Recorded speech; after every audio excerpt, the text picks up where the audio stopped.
Hello everyone. Mughal empire को दो भागों में बांटा गया है स्टडी करने के लिए। एक तो अर्ली मुगल जो 1526 से 1707 तक रहा, और दूसरा लेटर मुगल जो 1707 से 1857 तक रहा। तो अर्ली मुगल में सबसे पहले बाबर का शासन आता है 1526 से 1530। बाबर ने ही इब्राहिम लोदी को हराया था फर्स्ट बैटल ऑफ पानीपत में 1526 में, और उसके बाद दिल्ली पर शासन करना चालू किया। फिर आया हुमायूं 1530 से 40 और 1555 से 56 के बीच में। उसके बाद अकबर 1556 से 1605 तक शासन किया। फिर जहांगीर आया जो 1605 से 1627 तक शासन किया। फिर उसके बाद शाहजहां 1627 से 1657 तक शासन किया। उसके बाद औरंगजेब 1658 से 1707 तक शासन किया।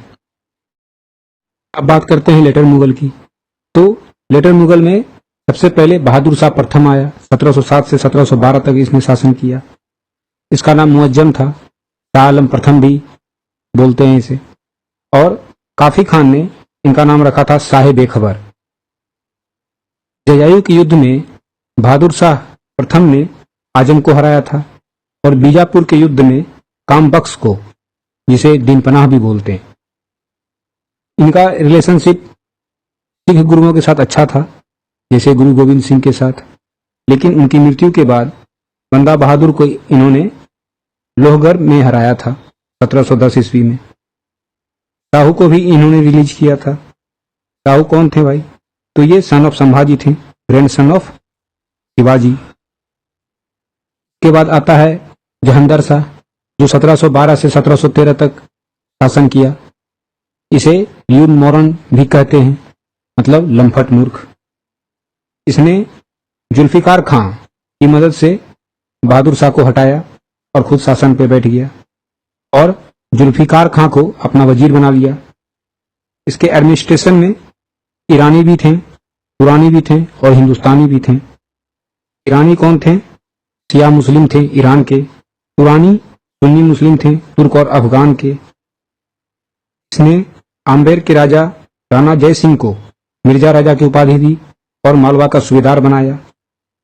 मारवाड़ के राजा अजीत सिंह को महाराजा की उपाधि दी और गुजरात का सूबेदार बनाया। जहंदर शाह का भतीजा फारुखसियार जो अजीम उस-शान का पुत्र था, उसने 1713 ईस्वी में हराया और खुद राजगद्दी पर बैठ गया। फारुखसियार ने 1713 से 1719 तक शासन किया। फारुखसियार ने अपना कोरोनेशन पटना में किया था। फारुखसियार के शासनकाल में ही सैयद ब्रदर्स थे, जिसने दिल्ली पैक्ट साइन किया था बालाजी विश्वनाथ के साथ। सैयद ब्रदर्स कौन थे? एक तो थे अब्दुल्ला खां और दूसरा हुसैन खां। अब्दुल्ला खां वजीर था और हुसैन खां मीर बख्शी। फारुखसियार ने जय सिंह को सवाई की उपाधि दी, और फारुखसियार ने ही बंदा बहादुर को एग्जीक्यूट कराया था 1716 ईस्वी में गुरदासपुर में। 1717 में फारुखसियार ने जॉन सरमन को ड्यूटी फ्री ट्रेड करने का अधिकार दिया था बंगाल में, और जॉन सरमन के साथ डॉक्टर हैमिल्टन भी आया हुआ था।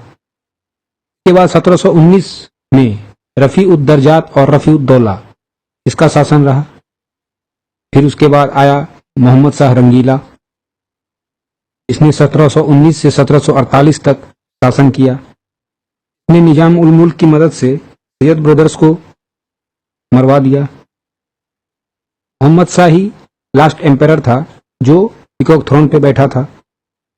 इसके बाद कोई नहीं बैठ पाया, क्योंकि नादिर शाह जो नेपोलियन ऑफ ईरान था, उसने 13 फरवरी 1739 को बैटल ऑफ करनाल में मुगल्स को हराया और अपने साथ पीकॉक थ्रोन ले गया। ये पीकॉक थ्रोन बनवाया किसने था? तो शाहजहां ने। और नादिर शाह ने अपने साथ कोहिनूर भी ले गया। नादिर शाह की इन्वेजन के बाद जब नॉर्थ इंडिया में मुगल अथॉरिटी कोलैप्स होने लगी, तो उस समय वहां पर अली मोहम्मद खान ने एक छोटा सा किंगडम इस्टेब्लिश किया, रोहिल्ला खंड। मोहम्मद शाह के शासनकाल में ही बहुत सारे स्टेट्स इंडिपेंडेंट हुए, जैसे बंगाल, अवध, हैदराबाद, कर्नाटक, बंगाल की अगर बात करें तो फारूक सियार ने 1717 में मुर्शिद कुली खां को बंगाल का गवर्नर बनाया, जो 1727 तक गवर्नर रहा। उसके बाद सुजाउद्दीन बंगाल का गवर्नर बना, जो सन इन लॉ था मुर्शिद कुली खां का। मोहम्मद शाह ने 1733 में सुजाउद्दीन को बिहार का गवर्नर बनाया। 1739 में सरफराज खां, जो सुजाउद्दीन का पुत्र था, वो गवर्नर बना बंगाल का, लेकिन इसे अलीवर्दी खान ने 1740 में मार के खुद गवर्नर बन गया और अलीवर्दी खान ने 2 करोड़ रुपए दिए मोहम्मद शाह को और इंडिपेंडेंट हो गया। अवध की अगर बात करें तो अवध का वजीर था सादत खान, जो ईरानी था, और 1722 में ये अवध का पहला नवाब बना और इंडिपेंडेंट हो गया।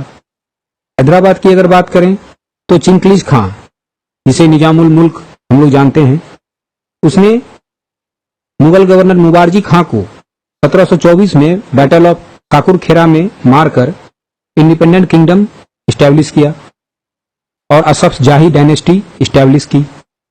कर्नाटक की अगर बात करें तो कर्नाटक 1720 में सादतुल्ला खां के नेतृत्व में इंडिपेंडेंट हुआ। इसके बाद आया अहमद शाह, इसने 1748 से 1754 तक शासन किया। अहमद शाह के शासनकाल में ही अहमद शाह अब्दाली, जो जनरल था नादिर शाह का, उसने इन्वेड किया। इसके बाद आया आलमगीर द्वितीय, इसने 1754 से 1758 तक शासन किया। इसी के शासनकाल में बैटल ऑफ पलासी हुआ 23 जून 1757 को। इसके बाद शाह आलम द्वितीय का शासनकाल आया, इसने 1758 से 1806 तक शासन किया। शाह आलम द्वितीय का रियल नाम अली गौहर था, इसने पटना में अपना कोरोनेशन कराया था। इसी के शासनकाल में बैटल ऑफ बक्सर हुआ 22 अक्टूबर 1764 में। थर्ड बैटल ऑफ पानीपत, जो 14 जनवरी 1761 को हुआ बिटवीन अहमद शाह अब्दाली और मराठा, उस समय मुगल शासक शाह आलम द्वितीय ही था। शाह आलम द्वितीय के शासनकाल में ही ब्रिटिश आर्मी ने under the leadership of general lake 1803 में मराठा को डिफीट कर दिल्ली पर कैप्चर किया। इसके बाद आता है अकबर द्वितीय, जिसका शासनकाल रहा 1806 से 1837 तक।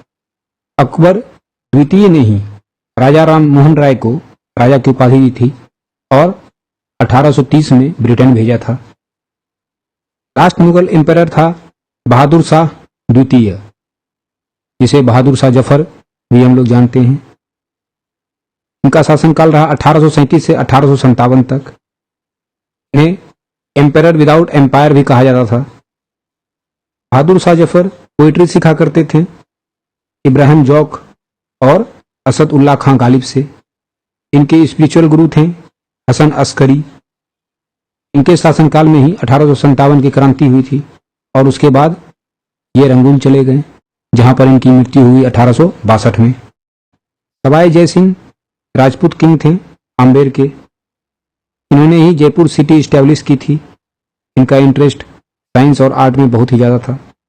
इन्होंने जंतर मंतर इस्टेब्लिश करवाया था उज्जैन में, दिल्ली में, मथुरा में, बनारस में और जयपुर में। इन्होंने एस्ट्रोलॉजी पर एक बुक लिखा था जिज मोहम्मद शाही, और इक्विड्स ज्योमेट्री को संस्कृत में ट्रांसलेट भी किया था। इनके शासनकाल में इन्होंने 2 अश्वमेध यज्ञ भी करवाया था।